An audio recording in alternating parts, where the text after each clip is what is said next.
Hello everyone, हम class 11 का एक बहुत ही इंपॉर्टेंट चैप्टर डिस्कस कर रहे हैं, कॉम्प्लेक्स नंबर। कॉम्प्लेक्स नंबर का लेसन 1 ऑलरेडी चैनल पे अपलोडेड है। अगर आपने उस वीडियो को नहीं देखा है तो पहले उस वीडियो को देख लीजिए ताकि आपका एक कॉन्सेप्ट बिल्डअप हो जाए। और उस लेसन में मैंने कॉम्प्लेक्स नंबर के डेफिनेशंस, उसके कुछ प्रॉपर्टीज़, आई क्या होता है, आई का एक्सपेंशन क्या है, वो सारी चीज़ें मैंने ऑलरेडी डिस्कस कर दिया है। ठीक है, तो आज हम देखते हैं कि लेसन 2 में आज हम क्या क्या पढ़ेंगे। सबसे पहले करेंगे factorial related problem, real part and imaginary part, complex plane के बारे में भी जानेंगे। आज हम सिर्फ 3 बातें ही पढ़ेंगे क्योंकि छोटी छोटी चीज़ें पढ़ते पढ़ते एक बार पता चलेगा कि हमें बहुत सारे नॉलेज हो गए कोई भी टॉपिक को लेकर। थोड़ा थोड़ा हम अपना गोल सेट करते हैं और एक टाइम पे हम बड़े गोल को अचीव कर लेते हैं। तो इसी थ्योरी से, इसी फंडा से मैं आप लोगों को पढ़ा रही हूँ और आप लोग भी धीरे धीरे करके कॉम्प्लेक्स नंबर सीखते चले जाएंगे और बड़ा आसान सा लगेगा। तो सबसे पहले आज हम क्या सीखेंगे, फैक्टोरियल रिलेटेड एक प्रॉब्लम करेंगे। तो फैक्टोरियल रिलेटेड एक प्रॉब्लम करने के लिए पहले हम फैक्टोरियल का इंट्रोडक्शन थोड़ा सा रिवीजन कर लेते हैं। वैसे फैक्टोरियल के बारे में पता तो सबको होगा, लेकिन फिर भी मैं बता देती हूँ कि फैक्टोरियल होता क्या है। एक सिंपल सा एग्जाम्पल ले लेते हैं। मान लीजिए आपने लिखा फैक्टोरियल 6।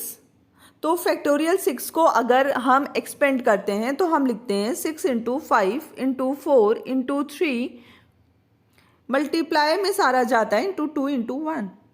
आई थिंक ये चीज़ें सबको पता होगी, इसलिए मैं इस पर ज़्यादा नहीं डिस्कस करूँगी, लेकिन इतना सा नॉलेज मैंने जानबूझकर आपको दे दिया ताकि आपका रिविजन हो जाए। ठीक है, तो अब हम देखते हैं कि फैक्टोरियल से रिलेटेड हमारा क्या क्वेश्चन है, हम आपको वो समझाते हैं और आज आप वो देखिए। सबसे पहले चलिए, तो यहाँ पे मैं एक क्वेश्चन लिख देती हूँ, समेशन आर इक्वल टू, एक मिनट, हाँ, summation r equal to 1 to 25। R हमारा कहाँ से कहाँ तक है, आर का रेंज कहाँ से कहाँ तक है, 1 से लेकर 25 तक। अच्छा, अब आई का पावर में ही आपको फैक्टोरियल आर दे दिया है। अब आप इस क्वेश्चन को कैसे सॉल्व करेंगे, बड़ा आसान है, थोड़ा सा लॉजिक लगाना होता है और ये क्वेश्चन आसानी से आपका बन जाएगा। ठीक है, तो हम इसको समझते हैं। देखिए, आई का एक्सपेंशन में, आई का पावर में दिया हुआ है आपका फैक्टोरियल आर, बस हम इसको एक्सपेंड कर देंगे, कुछ नहीं करेंगे, सिंपल सा एक्सपेंशन लिखेंगे। क्या होगा, आई का पावर फैक्टोरियल 1 होगा, फिर आई का पावर, चलिए हम मेरे साथ बोलते जाइएगा तो आपका रिवीजन भी होते जाएगा। आप क्वेश्चन मन में बोल बोल के बनाएंगे ना तो आपको बनाने में भी मज़ा आएगा और एक टाइप पे ऐसा होगा ना कि क्वेश्चन सारे रिमेंबर हो जाएंगे, मतलब वो आपके अंदर में इतने अच्छे से आ जाएंगे कि आप एक बार कॉपी बस अगर पलट भी लेते हैं तो आपको चीज़ें रिमाइंड हो जाएगी। इसीलिए मैं बोलती हूँ कि आई का जैसे पावर फैक्टोरियल 1 है, फिर आई का पावर क्या होगा, फैक्टोरियल 2 होगा। सिमिलरली हम क्या लिखेंगे, आई का पावर फैक्टोरियल 3 प्लस आई का पावर फैक्टोरियल 4, और ये कहाँ तक जाएगा, ऑलरेडी यहाँ लिखा हुआ है ना 25 तक जाएगा। तो हम इसको पूरा ना लिखते हुए आई का पावर फैक्टोरियल 25 कुछ इस तरह से लिख देते हैं। अब मुझे सॉल्व करना है। मैंने प्रीवियस वीडियो में बताया था कि अगर आपका कोई भी आई का पावर 4 हो, इवन कि सिर्फ आई का पावर 4 ही ना हो, आई का पावर 8, आई का पावर 12, इसका क्या मतलब होता है, इसका ये मतलब होता है कि अगर 4 का मल्टीपल में आई का पावर दिया हुआ है, ठीक है, तो वो उन सब का वैल्यू क्या होता है, 1 होता है। सब चीज़ों का वैल्यू 1 होते चला जाएगा। वो कैसे होगा मैंने प्रीवियस वीडियो में बता दिया है, तो अभी मैं फिर से डिस्कस नहीं करूँगी। तो अब आपको सबसे इम्पॉर्टेंट है कि वो कॉन्सेप्ट अगर आपका क्लियर होगा तो यहाँ पे तुरंत आपको समझ में आ जाएगा। तो आई का पावर फैक्टोरियल 4 का क्या मतलब होता है, 4 3 2 1, तो जो नंबर है 4 3 2 1 वो कितना आएगा, 24 आएगा। तो 24 क्या 4 का फैक्टर है या मल्टीपल है, हाँ है, 4 का तो मल्टीपल है। फिर फैक्टोरियल 5 में भी 4 आएगा, फैक्टोरियल 6 में भी 4 आएगा। अभी मैंने बताया कि फैक्टोरियल 6 का वैल्यू क्या होता है। फिर फैक्टोरियल 7 में भी 4 आएगा, क्योंकि हम लोग क्या करते हैं, अगर 7 दिया हुआ है तो 7 से स्टार्ट करते हुए एक एक घटते जाते हैं और 1 तक जाते हैं। 7 6 5 4, फिर से 4 आ गया। तो इसी तरह अब 25 का भी फैक्टोरियल होगा तो उसमें भी 4 आना ही है। क्यों? क्योंकि 25, 24, 23 मल्टीप्लाई में जाएगा तो एक टाइम पे 4 आएगा, इवन 16 आएगा, 8 आएगा, तो ये सब आते चला जाएगा। तो हम क्या लिख सकते हैं, अब मैं यहाँ पे बताती हूँ, आई का पावर फैक्टोरियल 4 का वैल्यू क्या हो जाएगा, 1 हो जाएगा। आई का पावर फैक्टोरियल 5 का वैल्यू क्या हो जाएगा, 1 हो जाएगा। फिर इसी तरह 1 हो जाएगा आई का पावर फैक्टोरियल 6 भी। इस तरह से आपको मैं अब दूसरे स्लाइड में समझा देती हूँ कि कैसे ये 22 आया। अभी मैं सिर्फ 22 लाती हूँ और बताती हूँ कि ये कैसे आएगा 22। कुछ लोगों के दिमाग में हिंट हो गया होगा कि मैं क्या बताना चाह रही हूँ। चलिए देखते हैं। आई का पावर फैक्टोरियल 4 से लेकर, ठीक है, प्लस आई का पावर फैक्टोरियल 5 प्लस आई का power factorial 6 and so on, i का पावर फैक्टोरियल 25 तक का वैल्यू जो है वो 22 आएगा। कैसे आएगा? अभी तो मैंने बताया ना कि 4 जो फैक्टोरियल 4 होता है उसमें 4 3 2 1, 5 है तो 5 4 3 2 1, तो ये सब मल्टीपल में होते हैं, सब मल्टीपल में होते हैं। तो 4 क्या है, फैक्टोरियल 5 में भी तो 4 आ रहा है ना, 4 तो मल्टीपल हो ही रहा है, तो उसका वैल्यू क्या हो जाएगा, 1 1 1। इस तरह से 4 से लेकर 25 तक हमें कितने 1 मिल जाएंगे, 22 1 मिल जाएंगे। और आप ऐड कीजिएगा 1 + 1 2, 2 + 1 3, 3 + 1 4, इस तरह से आपका आंसर क्या आ जाएगा, 22 आ जाएगा। अब हमारे पास सीरीज में 2-3 चीजें बच जाती है। क्या क्या बचेगी, चलिए स्लाइड में देखते हैं हम। आई टू दी पावर, एक तो हमारा बचेगा i to the power factorial 1 plus i to the power factorial 2 plus i to the power factorial 3। इसके अलावा कुछ भी नहीं बच रहा है, ठीक है। तो आई टू दी पावर फैक्टोरियल 1 क्या हो जाएगा, 1 ही हो जाए, सॉरी आई ही हो जाएगा। मैं लिख देती हूँ, आई का पावर फैक्टोरियल 1 आई स्क्वायर क्या हो जाता है, आई स्क्वायर ही होगा ना ये, चलिए पहले लिख देती हूँ। और आई का पावर फैक्टोरियल 3 क्या होगा, आई का पावर फैक्टोरियल 3 6 हो जाएगा। आई का पावर 6, 3 2 जा 6, क्योंकि फैक्टोरियल 3 का वैल्यू क्या होता है, 6 होता है, तो 6 लिख सकते हैं हम। अच्छा, अब मुझे ये बता दीजिए कि आई, अब बात कहाँ पे फंस रहा है, आई टू दी पावर 6 का वैल्यूज तो हमें नहीं पता होता है, तो हम क्या लिख सकते हैं, आई टू दी पावर 6 को हम लिख सकते हैं कुछ इस तरह से, आई टू दी पावर 4 और मल्टीप्लाई में आई स्क्वायर। क्यों?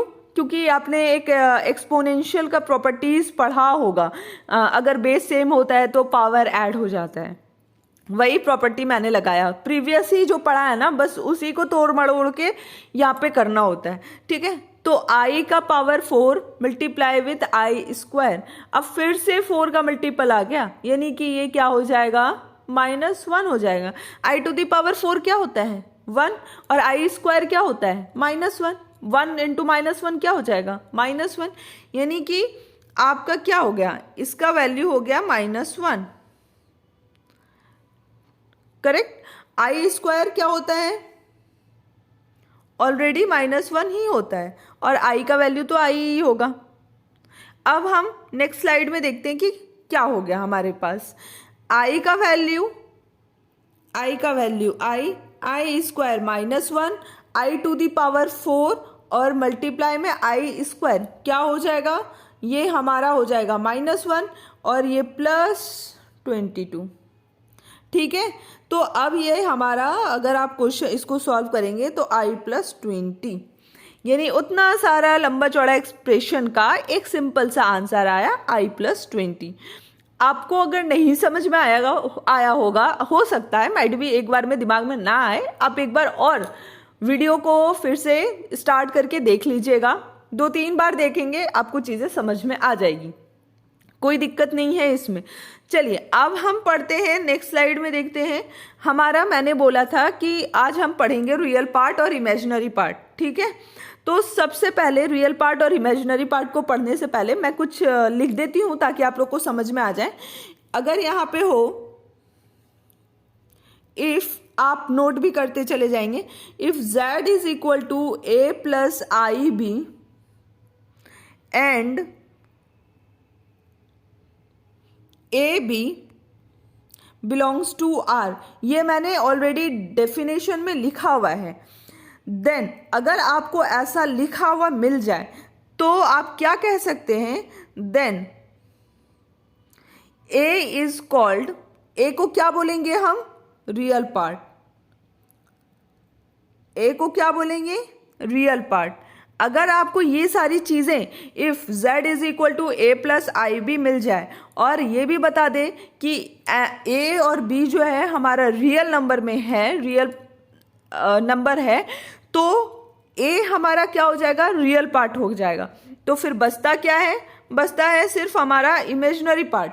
तो a plus i b, a plus i b में a हमारा क्या हो गया, a हमारा हो गया रियल पार्ट।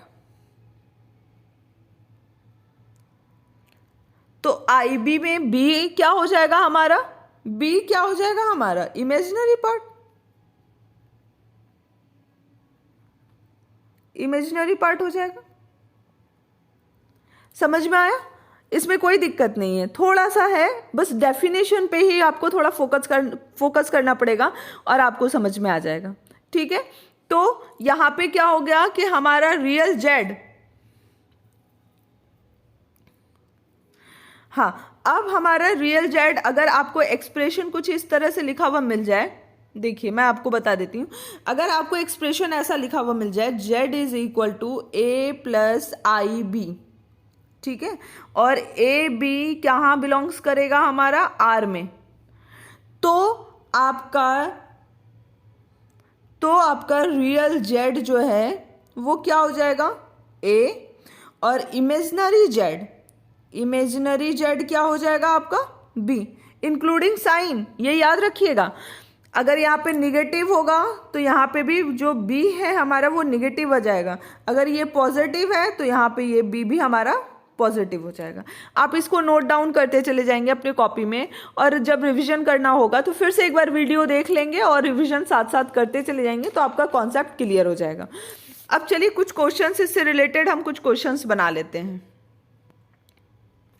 ठीक है, अगर आपको क्वेश्चन दे दे, क्वेश्चन में है कि z is equal to 3 minus 2i, अब आप इसमें बताइए कि रियल z क्या होगा, तो रियल z हमारा हो जाएगा क्या 3, और इमेजिनरी z क्या हो जाएगा, आप मेरे साथ बोलिए, इमेजिनरी z क्या हो जाएगा -2। मैंने बोला था इंक्लूडिंग साइन, ये याद रखना है, ध्यान रखना है इस चीज को।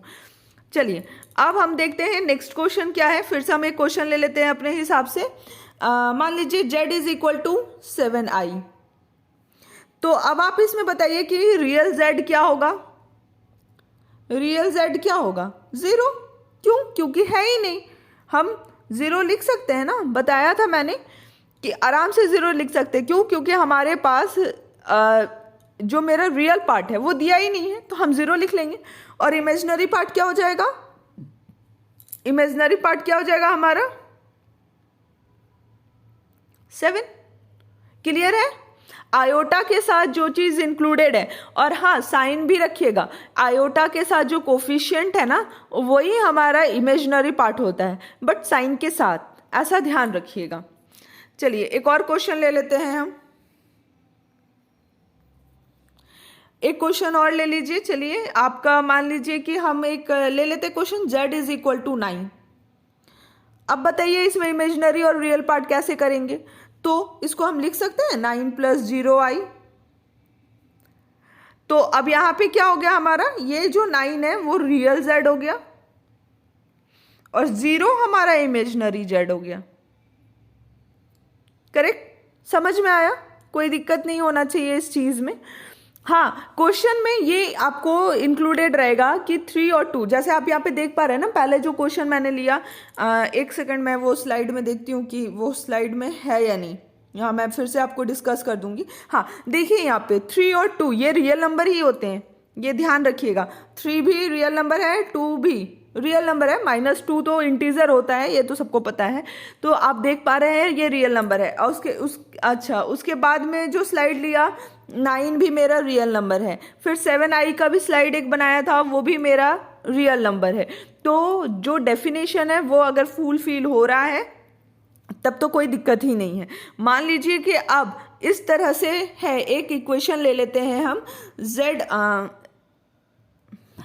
z is equal to a plus 7i।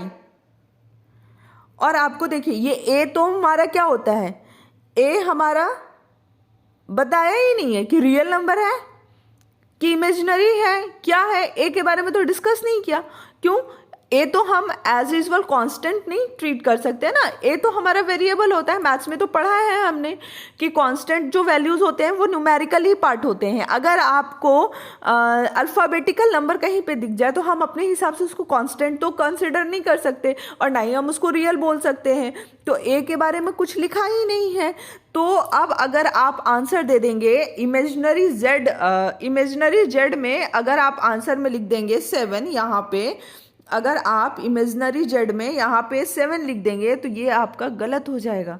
ये ध्यान रखिएगा, ये रॉन्ग हो जाएगा। क्यों? क्योंकि देखिए अगर यहाँ पे मान लीजिए ए के बारे में अब ये लिख दे, ए के बारे में लिख दे कि ए जो है, ए क्या है हमारा 2 + 3i है। तब तो आप अगर इमेजिनरी जेड में 7i लिख दीजिएगा तो वो तो गलत है। तो हम इस क्वेश्चन को कैसे बनाएंगे? देखिए इस क्वेश्चन को बनाएंगे कुछ इस तरह से। सबसे पहले हम लिख लेंगे z इज इक्वल टू, मेरा क्या दिया हुआ था, a प्लस 7i, और a का वैल्यू क्या दिया हुआ है 2 + 3i। तो क्या हो गया मेरा 2 + 3i + 7i होगा ना।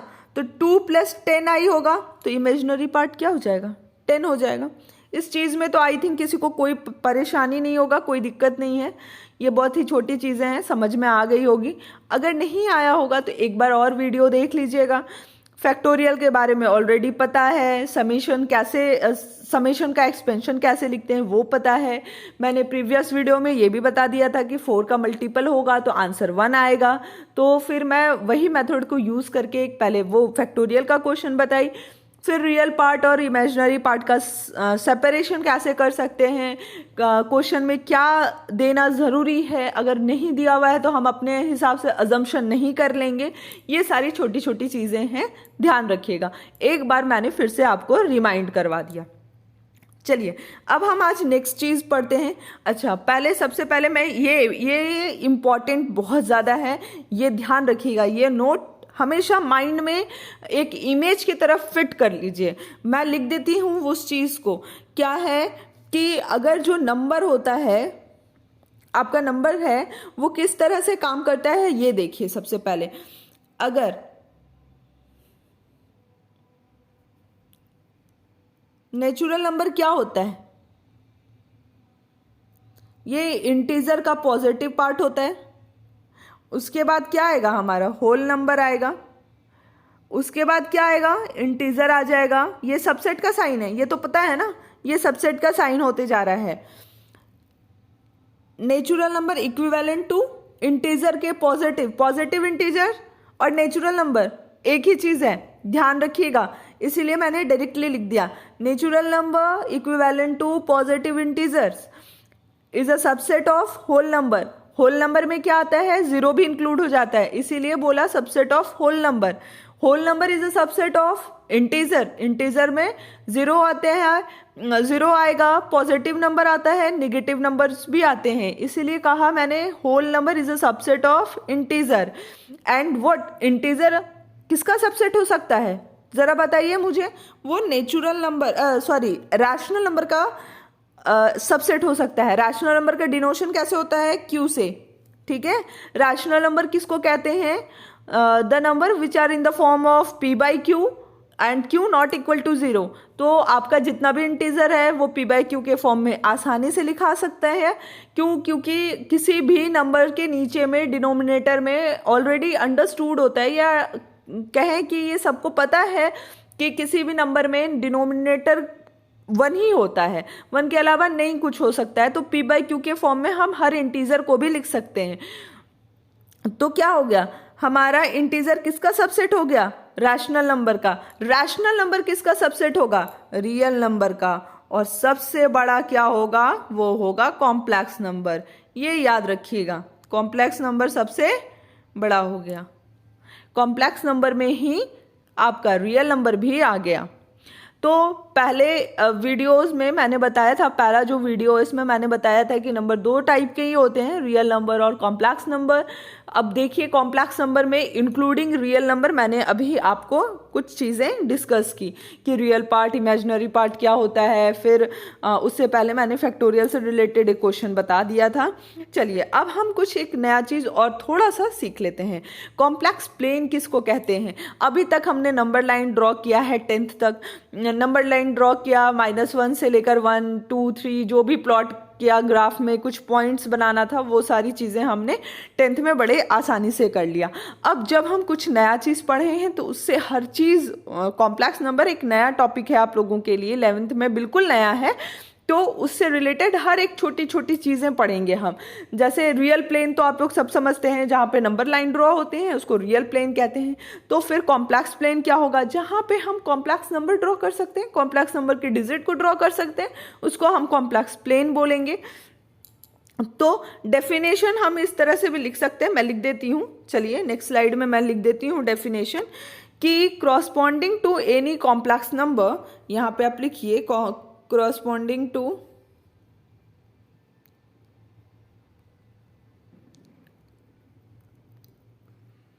any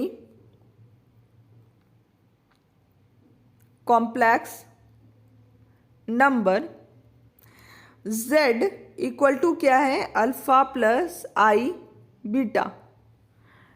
ठीक है, alpha plus i beta, where alpha beta मैंने बोला था डेफिनेशन में, ये लिखना बहुत ज़रूरी है, where alpha beta belongs to real number, we can uniquely locate a point alpha beta. लिख लीजिए आप लोग, वी कैन, मैं भी लिख देती हूँ, अगर नहीं लिखना चाहेंगे तो प्रिंट लेना होता है, आजकल लोग प्रिंट ले लेते हैं, बट मेरे हिसाब से आप अगर खुद नोट करेंगे ना तो वो ज़्यादा अच्छा रहेगा। We can uniquely locate a point where alpha beta belongs to R. We can uniquely locate a point alpha beta on a 2D plane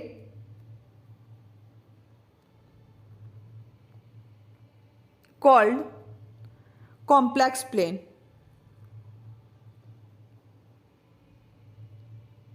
अब हम इसको पूरा एक बार स्लाइड को पढ़ लेते हैं।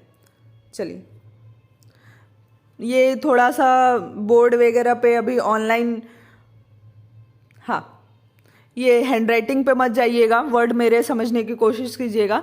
तो यहाँ पे लिखा हुआ है कि corresponding to any complex number z is equal to alpha plus i beta, where alpha and beta belongs to real number, we can uniquely locate a point alpha beta on a 2D plane called complex plane. समझ में आ गया। वही मैंने बताया ना कि ये real number है उससे रिलेट करके अगर आप पढ़ेंगे ना तो आपको ज़्यादा अच्छे से आसानी से समझ में आ जाएगा। हम लोग वहाँ भी एक एक्स वाई एक्सिस बनाते थे, ठीक है। एक्स हमारा क्या होता था, हॉरिजॉन्टल एक्सिस होता था, और वाई हमारा क्या होता था, वर्टिकल एक्सिस होता था। फिर हम यहाँ भी वही बनाएंगे, इसमें क्या दिक्कत है। यहाँ भी मैंने बोला ना 2D प्लेन है, तो फिर वही चीज़ बनाइए आप, 2 लाइन खींच लीजिए। ये हॉरिजॉन्टल लाइन जो होगा आपका, ये आपका क्या हो जाएगा, ये हॉरिजॉन्टल लाइन आपका रियल जेड हो जाएगा, रियल एक्सिस, और ये आपका इमेजिनरी एक्सिस हो जाएगा। वर्टिकल पे मेरी हैंडराइटिंग पे तो मैं स्क्रीन पे उतना अच्छा लिख नहीं पा रही हूँ, अभी हैबिट नहीं हुआ है। लेकिन मेरी वर्ड्स को ध्यान से सुनिए और आप अपने कॉपी में सुंदर हैंडराइटिंग में नोट कीजिएगा, ठीक है, ताकि आपको अच्छे से समझ में आए। ऐसा नहीं कि प्रियोदा मैम ने ऐसा बताया था अब ऐसे ही कर लेते हैं, ऐसे ही चिस चास के लिख लेते हैं, वैसा काम नहीं करना है। अच्छे से सुंदर हैंडराइटिंग में लिखिएगा और एक सिंक्रोनाइज्ड वे में, एक अरेंज्ड वे में लिखिएगा ताकि आप लोगों को समझ में आ जाए। हमारा क्या है, तो ये वीडियोस पे लिखना थोड़ा मुश्किल हो जाता है ना स्लाइड पे, इसलिए ऐसा हैंडराइटिंग बनता है। तो रियल एक्सिस हो गया और इमेजिनरी एक्सिस हो गया। आज मैंने कॉम्प्लेक्स प्लेन के बारे में भी बता दिया आप लोगों से को। फिर इसके पहले मैंने क्या क्या डिस्कस किया, आपको एक सेट भी बता दिया। एक सेकंड, मैं ये फिर से आप लोगों को दिखा देती हूँ। हाँ, ये नेचुरल नंबर को हम क्या बोलते हैं, इंटीजर का पॉजिटिव इंटीजर कह सकते हैं। Positive integer is a subset of whole number, whole number is a subset of integer, integer is also फिर सबसेट हो जाएगा आपका रैशनल नंबर का। रैशनल नंबर किसका सबसेट होता है, रियल नंबर का, और रियल नंबर किसका सबसेट होगा, कॉम्प्लेक्स नंबर का। तो ये एक दूसरे में ना रिलेशन है, ये याद रखिएगा, सेट हो जाएगा दिमाग में तो कोई दिक्कत नहीं है और हो ही जाएगा, ऐसा बात नहीं है। मैं इतनी बार शायद बोल ही दूंगी कि आपके दिमाग में वो बैठ जाएगा। वीडियो जितना भी लंबा हो, मुझे नहीं पता कि ये कितना लंबा वीडियो हो गया, देखते हैं कि कितना मिनट लगा। अगर आप 2 बार 3 बार एक ही वीडियो को देख भी लेंगे ना, तो अगर और एक बार नोट कर लेंगे अच्छे से, मैंने बोला अरेंज्ड वे में आप नोट करते चले जाएंगे और वीडियोस को 1-2 बार भी देख लेंगे तो आपके दिमाग में सेट हो जाएगा कॉम्प्लेक्स नंबर, बिल्कुल निकलेगा भी नहीं। एक एक चीज़ इतने अच्छे से मैंने बताया है कि आपके दिमाग में निकलेगा नहीं। अगर ठीक है, फिर आज भर हम लोग इतना ही रहने देते हैं, अपने लिए काम करते रहिए। Thank you.